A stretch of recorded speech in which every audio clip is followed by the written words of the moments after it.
This episode is brought to you by Indeed. Stop waiting around for the perfect candidate. Instead, use Indeed sponsored jobs to find the right people with the right skills fast. It's a simple way to make sure your listing is the first candidates see. According to Indeed data, sponsored jobs have 4 times more applicants than non-sponsored jobs. So go build your dream team today with Indeed. Get a $75 sponsored job credit at Indeed.com/podcast. Terms and conditions apply. Salut tout le monde, bienvenue à Finances fondamentales, le podcast d'éducation financière dans lequel je te synthétise des livres sur les finances personnelles et l'investissement boursier en 5 points clés et où je réponds aussi aux questions des personnes auditrices à l'aide de cas concrets et transparents. Si tu souhaites prendre en main ta santé financière, t'es à la bonne place. C'est parti, bon podcast! Salut tout le monde, bienvenue au 174e épisode de Finances fondamentales. Aujourd'hui, je fais la synthèse du livre de J.L. Collins écrit en 2016 qui s'intitule The Simple Path to Wealth, donc le chemin le plus simple vers la richesse. En introduction, si vous pensez que s'enrichir c'est compliqué, préparez-vous à être surpris. Dans son livre, l'auteur propose une approche radicalement simple pour atteindre la liberté financière. Tu n'as pas besoin d'être un expert en finance ou une experte en finance, pas besoin de suivre des tendances boursières. Il dit qu'il y a juste 3 principes qui suffisent. Donc, quels sont ces principes et pourquoi ils fonctionnent? Donc, je vous présente les 5 idées clés du livre. On va commencer avec le premier principe. Le premier principe, c'est « dépense moins que tu gagnes ». Donc, il faut toujours dépenser moins que ce que tu gagnes. C'est la règle d'or de la liberté financière selon l'auteur et c'est son principe numéro 1. Donc, cette règle-là est à la fois simple et cruciale. Si tes dépenses sont égales ou supérieures à tes revenus, tu es piégé. Peu importe combien tu vas gagner, tu vas toujours être dépendant de ton prochain salaire. Et ça, c'est l'illusion de la richesse. C'est pourquoi qu'un gros revenu ne va pas suffire. Il y a beaucoup de gens qui pensent que gagner beaucoup d'argent, ça suffit pour être riche, et c'est faux. Ce qui compte, c'est ce que tu gardes et ce que tu investis, pas ce que tu gagnes. L'exemple de Mike Tyson est frappant. Malgré des revenus de plus de 300 millions de dollars, il a fini ruiné. Pourquoi est-ce que c'est un auteur? Il dépensait sans compter en voitures de luxe, maisons, bijoux, entourage coûteux. Son train de vie augmentait proportionnellement à ses gains, si bien que quand les revenus ont chuté, il était déjà trop tard. La leçon, c'est peu importe combien vous gagnez, si vous dépensez tout ce que vous avez ou plus, vous êtes aussi vulnérable qu'un salarié qui vit au jour le jour. Et vous allez peut-être être un jour obligé d'aller faire un combat de boxe contre un YouTuber puis faire exprès de perdre, même si vous êtes une légende de la boxe. Ça, c'est mon éditorial. Sinon, l'auteur parle aussi de menottes dorées. Donc, il dit que c'est le piège du train de vie croissant, là. Donc, le vrai danger, c'est ce qu'on appelle l'inflation du style de vie. Plus vous gagnez, plus vous dépensez et vous vous emprisonnez vous-même dans ce style de vie-là. Pourquoi? Vous vous habituez au confort. Une grande maison, une voiture neuve, des restos fréquemment. Vos engagements financiers augmentent aussi, le crédit, les abonnements, les dépenses fixes, et vous devenez dépendant d'un revenu élevé pour maintenir ce train de vie-là. Le problème, c'est que vous ne possédez pas ces choses-là. Elles vous possèdent. Le résultat, c'est donc qu'avec même un salaire à 6 chiffres, vous êtes toujours bloqué dans ce qu'on appelle la rat race. La clé, c'est plus vous dépensez, plus vous retardez votre liberté financière. Donc, ce qu'il faut faire, c'est réduire vos besoins et réduire le temps nécessaire pour devenir libre le plus rapidement possible. Il présente certains avantages cachés là, d'une vie en dessous de ses moyens. Donc, pour lui, ça ne veut pas dire se priver. Ça signifie, 1, être plus serein, donc moins de stress lié à l'argent. Être plus flexible, donc s'il y a un imprévu qui arrive, tu n'es pas en danger. Et 3, un chemin plus rapide vers l'indépendance. Donc, il dit que chaque dollar économisé et investi va travailler pour toi. Et il présente l'effet boule de neige avec tout ça. Donc, tu réduis tes dépenses inutiles, t'épargnes et t'investis la différence, et ton patrimoine grossit avec le temps, puis ça te rapproche de ta liberté financière. Mais comment appliquer cette règle-là dans ta vie? Il propose quelques conseils, il y en a 4, pour toujours dépenser moins que ce que tu gagnes. Le premier conseil, c'est éviter les achats émotionnels. Donc, demande-toi avant, est-ce que c'est un besoin ou c'est juste un désir? Ou la fameuse question de Pierre McSween, est-ce que tu en as vraiment besoin? Deuxième conseil, c'est suivre tes finances. Donc, un budget très simple là, peut suffire pour identifier où ton argent part. C'est quoi tes fuites d'argent? Troisième conseil, vise la frugalité intentionnelle. Donc, il dit d'acheter ce qui a de la valeur plutôt que ce qui brille. Là. Donc, des choses qui te rendent vraiment heureux, puis pas juste pour impressionner les autres. Et 4, son dernier conseil, investir l'écart. Donc, chaque dollar économisé, selon lui, doit être en fait, pas épargné parce qu'il est déjà épargné, il doit être investi dans des actifs qui vont générer de la richesse, là, soit des actions, même des obligations, de l'immobilier, entreprise, peu importe. Donc ça, c'était le premier principe, dépenser moins qu'on gagne. Son deuxième principe, c'est éviter les dettes. Donc pour l'auteur, il faut éviter les dettes là, comme la peste. Il dit que la liberté n'a pas de prix. Donc pour lui, la dette, c'est un frein monumental là, sur votre chemin vers l'indépendance financière. L'auteur la compare à une sangsue là, qui va vous. Je me suis planté avec mon clavier pendant que je parle, ça va bien. Donc, failli tomber à terre. Donc, l'auteur compare là, les dettes à une sangsue qui va vous vider de votre énergie, puis qui va vous vider de vos ressources aussi, lentement mais sûrement. Pourquoi? Parce que chaque dollar que vous remboursez à un créancier, donc à quelqu'un à qui vous devez de l'argent, ben c'est un dollar de plus qui ne travaille pas pour vous. Pourquoi la dette, c'est un piège? Il nomme en fait trois raisons. La première, ben, la dette coûte cher. Donc, entre les intérêts élevés et les frais cachés, ben, une dette peut vous faire payer 2 à 3 fois le prix réel de ce que vous avez acheté. Deuxième raison pourquoi la dette est un piège, elle enlève votre liberté. Donc, avoir des dettes, ça signifie que tu es dépendant d'un revenu stable pour rembourser ces dettes-là. Donc, tu ne peux pas quitter un travail que tu es écœuré, tu ne peux pas prendre une année sabbatique ou saisir des opportunités peut-être un peu plus risquées parce que tu dois rembourser tes dettes. Puis troisième chose, pourquoi la dette est un piège, ben, elle va te créer un stress permanent. Il y a beaucoup de gens qui vivent avec l'angoisse, l'angoisse du comment je vais réussir à payer cette facture-là à la fin du mois. Donc, la clé dans tout ça, c'est moins vous avez de dettes, plus vous êtes flexible et serein dans votre vie. L'auteur va un petit peu plus loin, puis il présentait 3 types de dettes dans son livre. Le premier type de dette, c'était les prêts étudiants. L'auteur dit que ces dettes-là, les prêts étudiants, ne devraient même pas exister. Donc, il dit que les universités coûtent de plus en plus cher, puis les prêts étudiants enferment là, des millions de jeunes dans des années de remboursement avant même d'avoir gagné leur premier dollar en salaire. L'alternative, il dit que si vous devez étudier, il dit de chercher des formations moins coûteuses ou de les financer progressivement avec un travail. Ici, je dois avouer que ça concerne un peu moins le Québec, donc on n'a pas nécessairement la même problématique, par exemple, qu'aux États-Unis avec la lourdeur des prêts étudiants, mais je peux comprendre le point de vue de l'auteur.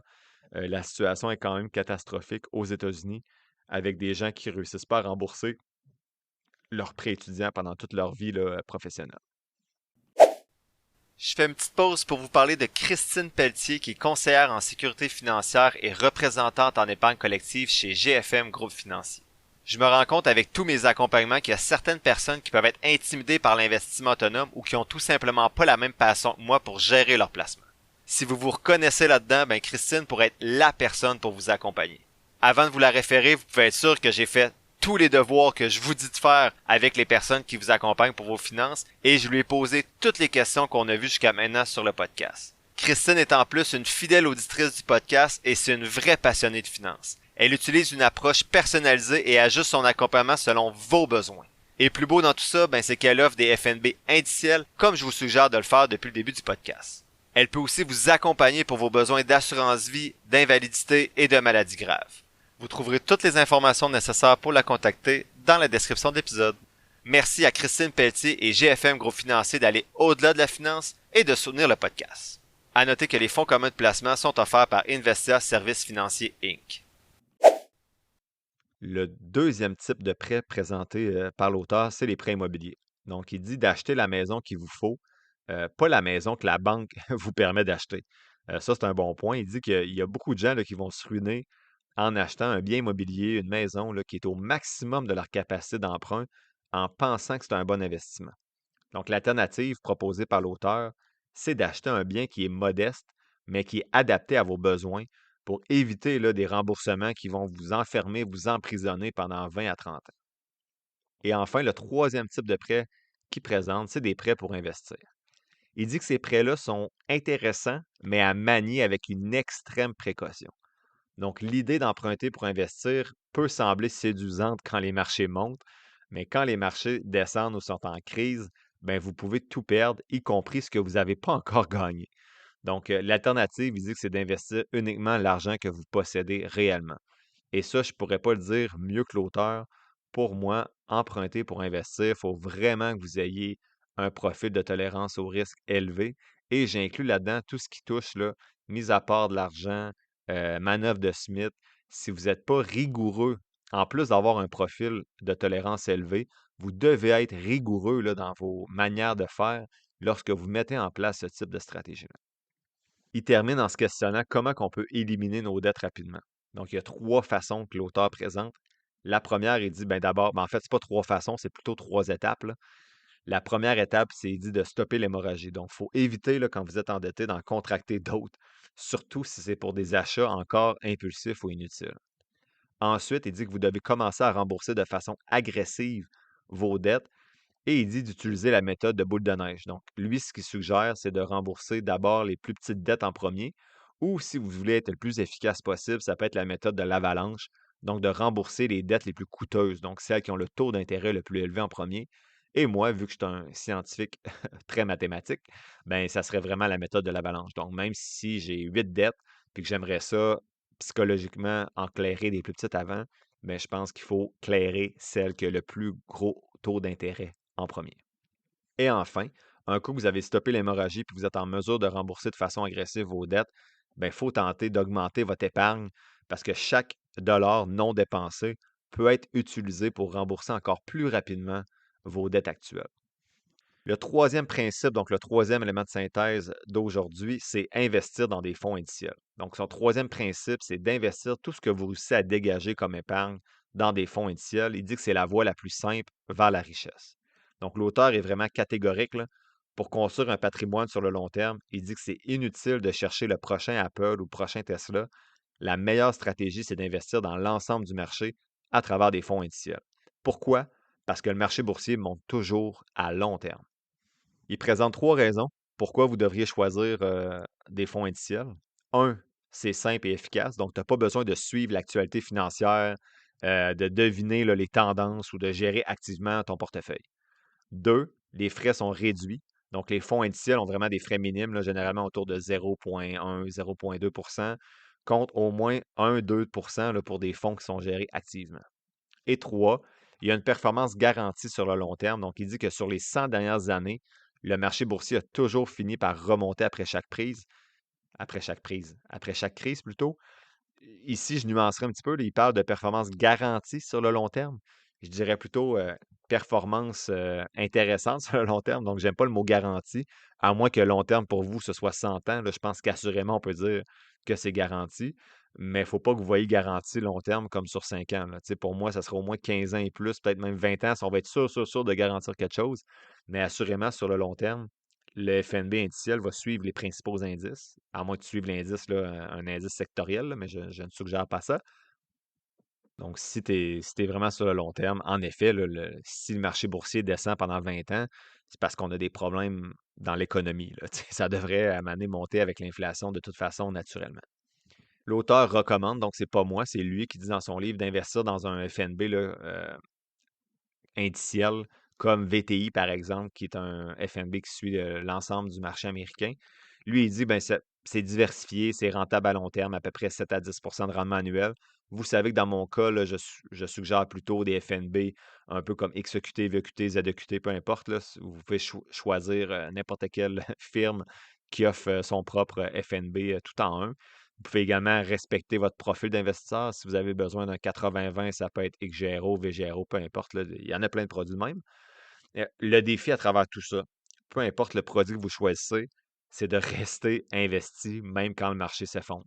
Donc, en période de crise, la panique va pousser là, beaucoup d'investisseurs à vendre à perte. C'est vraiment une mauvaise idée. Il faut garder le cap, continuer, investir, puis vous allez récolter les fruits sur le long terme. Donc, c'est le danger.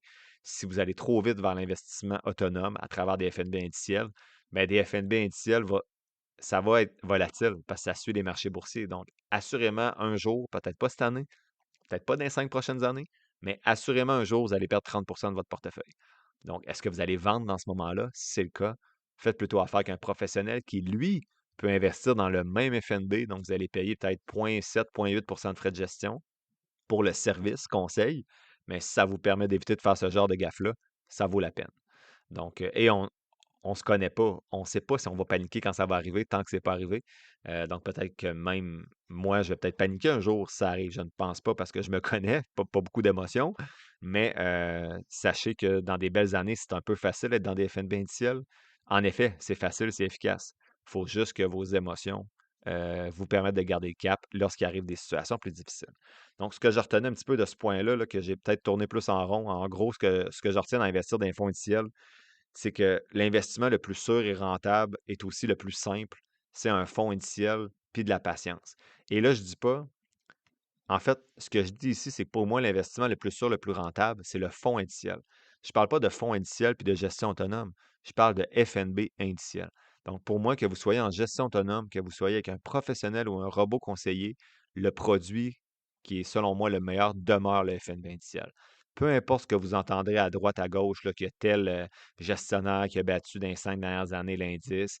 Moi, je suis un gars de stats. Là. Les stats montrent qu'un même fournisseur ne va pas battre l'indice plus que 5 ans. Puis il y en a qui l'ont fait depuis 15-20 ans, c'est correct. Est-ce que ça veut dire qu'ils vont le faire dans les 15-20 prochaines années? On ne le sait pas. Donc, je préfère miser sur le marché. Donc, quand je parle d'investissement sûr, rentable et simple, c'est le FNB indiciel, mais sachez, je répète, que vous pouvez utiliser ce produit-là avec un professionnel. Vous pouvez utiliser de manière autonome. C'est vraiment le produit qui est intéressant, pas nécessairement la façon d'investir dans ce produit-là. Quatrième élément de synthèse, ce n'est pas un des trois principes. Donc, on a vu les trois principes, là, c'était vraiment dépenser moins que vous gagnez, éviter les dettes, puis investir dans des fonds indiciels. Quatrième élément de synthèse, c'est plutôt actif égale liberté. Donc, l'accumulation d'actifs va vous rendre libre. Puis c'est ça la vraie richesse, c'est d'avoir du temps. En fait, le luxe de se libérer du temps. Donc, l'objectif, c'est pas d'être riche, c'est d'être libre. Puis c'est quand qu'on peut se considérer d'être financièrement libre? Bien, l'auteur dit que c'est quand vous avez accumulé 25 fois vos dépenses annuelles. Donc, on revient à la règle, la fameuse règle du 4. Donc, vous pouvez retirer 4 de votre capital chaque année. Bien, ça veut dire que vous êtes financièrement libre. Donc, si vous avez besoin de 100 000 par année pour vivre, bien, vous avez besoin de 2,5 millions pour être considéré financièrement libre. Donc, il propose un petit exemple en chiffres. Là. Si vos dépenses annuelles sont de 30 000 ben, il dit qu'il vous faut 750 000 pour être libre. Donc, 30 000 fois 25. Ça revient un petit peu à l'exemple que je viens d'inventer, juste avant de me rendre compte que j'avais déjà un exemple du livre dans ma fiche de lecture. Et pourquoi cette règle-là fonctionne? Ben, c'est que on estime la moyenne du marché boursier à 7 de rendement. Donc, si on retire 4 par année, le capital continue de grossir, même s'il y a 3 d'inflation. Donc, c'est ça la logique derrière la règle, qui est quand même un petit peu imparfaite, comme on l'a vu dans certains épisodes, là, peut-être qu'elle est trop surestimée, cette règle-là, mais c'est quand même la règle du pouce là, la plus connue pour estimer quand vous allez être libre financièrement. Dernier élément de synthèse pour aujourd'hui, le cinquième, c'est la simplicité et la clé. Bien sûr, c'est le titre du livre, là, Simple Path to Wealth. Il dit que la simplicité, c'est la clé du succès. Tu vas avoir moins de stress et en même temps, plus de résultats. Donc, l'auteur propose une approche minimaliste de la finance. 3 éléments avec son approche. Tu n'as pas besoin de suivre les marchés. Tu n'as pas besoin de faire du trading, là, d'être actif sur les marchés boursiers.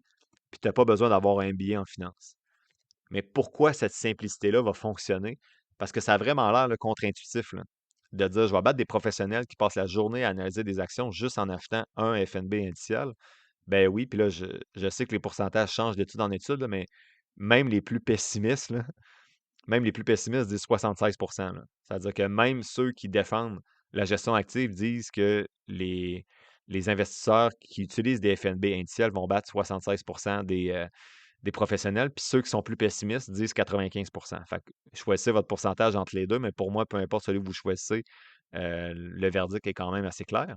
Mais l'auteur dit pourquoi ça fonctionne, la simplicité. Un, mais moins que tu as des décisions à prendre, moins tu fais d'erreurs. Donc, plus tu compliques ta stratégie, plus tu risques de faire des erreurs coûteuses, donc des achats impulsifs, paniquer en cas de crise, des frais cachés, surtout si tu investis de manière autonome. Donc, pour moi, c'est pire être en gestion active de manière autonome que d'être en gestion active avec un gestionnaire professionnel. Donc, vous voyez, je ne suis pas à 100% contre la gestion professionnelle, mais il y a des nuances à apporter, vous le savez, là, je ne me répéterai pas. Deuxième raison pourquoi la simplicité fonctionne selon l'auteur, ben, tu gagnes du temps et de la sérénité. Donc, au lieu de passer des heures à analyser des actions, ben, tu investis puis tu laisses le marché faire son travail pour toi plutôt. Puis tu peux même, au pire, le temps que tu ne passes pas à analyser les actions, ben, tu peux le passer à maximiser ta valeur, à faire des formations, aller travailler, peu importe. Et trois, ben, tu maximises ta richesse sans stress. Donc, avec 3 règles simples qu'on vient de voir, dépenser moins, éviter les dettes, puis investir dans des fonds indiciels. En conclusion, là, le message du livre il est clair. tu n'as pas besoin d'une stratégie complexe pour être libre financièrement. Tu as besoin de 3 règles.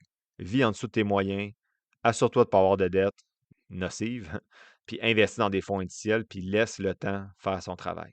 Donc, le livre prône vraiment la simplicité vers la richesse. Là, puis le livre en soi respecte cette philosophie-là. Il est vraiment simple à lire. On ne se casse pas la tête avec 3 principes de base essentiels qui sont vraiment bien présentés. Puis tout le livre tourne autour de ces principes-là. J'en ajouterai un 4e par contre. Automatiser l'épargne et l'investissement avec un minimum de 10 à 20 %. Donc, on combine se payer en premier puis automatiser. C'est peut-être pour moi un des principes majeurs qui manquait dans le livre, mais qu'on parle quand même souvent sur le podcast. Donc, je recommande vraiment ce livre-là. Facile à lire. On ne tourne pas autour du pot. On va straight to the point. Là, on parle des principes essentiels, puis c'est toujours un bon rappel. Puis pour ceux qui commencent dans leur aventure financière, c'est peut-être même un bon livre pour commencer votre parcours si vous lisez bien l'anglais. Il est peut-être traduit en français. Je sais qu'il y a des gens qui m'ont écrit qui aimeraient ça, si je pouvais lire les livres en français quand ils sont disponibles.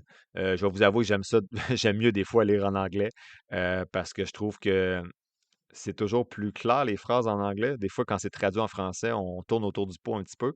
Donc, quand c'est disponible, en fait, quand c'est un livre québécois, même s'il est traduit, je vais toujours le lire en français. Mais si c'est un livre anglophone, des fois, je préfère lire la version originale.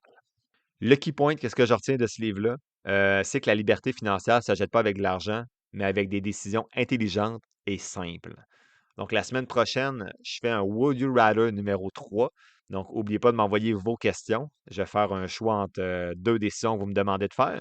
Ce jeudi, je vous présente les 20 dernières actions qui n'avaient pas passé l'étape 1 dans mon outil d'analyse, donc de septembre 2025. Après, on recommence avec mes nouvelles analyses de mars là, que je viens de faire tout récemment. Donc, à partir de maintenant, on va être plus à jour là, dans l'analyse de mes actions. J'ai changé ma manière de faire.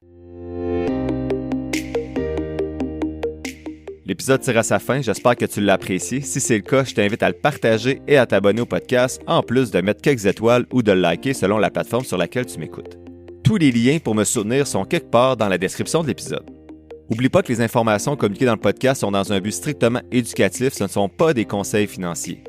Je t'invite à consulter un professionnel pour des conseils spécifiques à ta situation parce que je ne peux pas être tenu responsable de tes décisions financières.